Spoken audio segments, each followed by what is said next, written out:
The gunman shot 26 people, most of them 6- and 7-year-olds. We're evacuating people, we're evacuating people. Sandy Hook. I think it was an anniversary of it, and I saw something that came across. My heart broke for those families, and I just thought about what would my kids do if they were in a situation like that? Like, what would my husband do if he was in a situation like that? Like, how can we help them? Kate Carlton has seen the very worst of humanity as a trauma nurse at Sutter Roseville Medical Center just outside of Sacramento. After Sandy Hook, the young mom took on a new mission: to empower kids, really young kids, to do something during the unthinkable. How much do you think about it?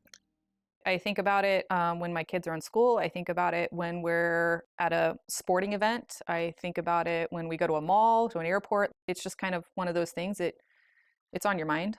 I wanted my kids and other kids that if they were in a situation where it may be an active shooter situation or a mass shooter situation, that they could help. Hi, guys.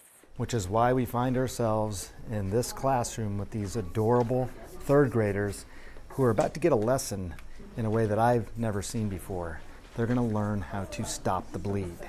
I want you to think about that you guys have the knowledge and the power to save somebody's life by knowing this. You could save somebody's life. How does that make you feel? Amazing. I love that word, amazing. You're right, it makes you feel amazing. So that's what we're teaching you to do today, is we're teaching you how to save somebody's life. Okay, so after we call Kate is now part of a grassroots movement among trauma specialists backed by the American College of Surgeons and the American Red Cross to teach these skills to young children. The likelihood of a child dying in a school shooting may be rare, but a child dying from a firearm is not. In 2021, guns were the leading cause of death for young people under 18 in the United States, making up 19% of all children's deaths. Stop the Bleed training was born in the aftermath of Sandy Hook, when a panel of trauma specialists from around the country determined that turning bystanders into immediate responders could very well save lives. What is staggering, though, is that for the past 6 years, Kate has been teaching kids as young as kindergarten how to pack a wound and stop bleeding. So if you see somebody who's hurt and there's a puddle of blood next to them, that's one of the things you're going to look for. So everybody say puddle. Yes. Kindergarten, it just seems so young to think about putting, pressure on a wound, trying to stop the bleeding, but they seem to understand what you're saying. As long as we present it in a way to them that is non-threatening, it's not scary, they roll with the information very well. If I have a cut and the blood comes out like a sprinkler, it goes, we kind of take away that active shooter part and just say, look, we're teaching bleeding control in what can happen in the home or just when you're out on your day-to-day environment. I think if they got cut with one of those saws, that might cause them to get hurt pretty bad. Yeah. Okay, so we're going to take what we have and we're going to pack it inside. For the younger students, she emphasizes packing the wound deeply. The next thing we're going to do is we're going to have to hold pressure. Keeping in mind that with injuries like gunshot wounds, the bleeding often happens deep, so superficial pressure alone won't be enough. Do you think you're strong enough to do this? Yeah. So I'm just going to have you guys put your knee on it. It'll make it a little bit easier for you and you won't get tired. Good? Okay. So do you feel like you'd be good now if you had to actually do that? Yeah, I think I would be ready to help anyone. Wow.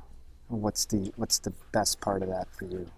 The feeling when you get to see them go to the hospital and know that they're okay, and the feeling that you saved someone's life. We're going to go high and tight. For those that are older, like these 6th graders, including Kate's own daughter, she also teaches them to use tourniquets. You're going to twist this until the bleeding stops. None of this is easy. Empowering, yes, but sad that the training has become increasingly necessary. The question about gun violence came up today in the 6th grade class. What goes through your mind when you know that topic has now been broached? What I try to do is I acknowledge it because it's real, but I'm very aware and cognizant of not spending my time on the gun violence part. But it also tugs at my heartstrings a little bit, for sure, with the kids that's even on their mind. In a world where we already teach our kids to run, hide, and fight during active shooter drills, teaching elementary students how to control bleeding may become as useful as stop, drop, and roll. I was watching you today, and it was emotional a little bit for me, even as a trauma surgeon, to think that you're teaching kids to do things that, I don't know, I just feel like it's sad that kids would have to learn that. Initially, when I first started it, it used to. And I think I've really worked hard to take that emotion out of it.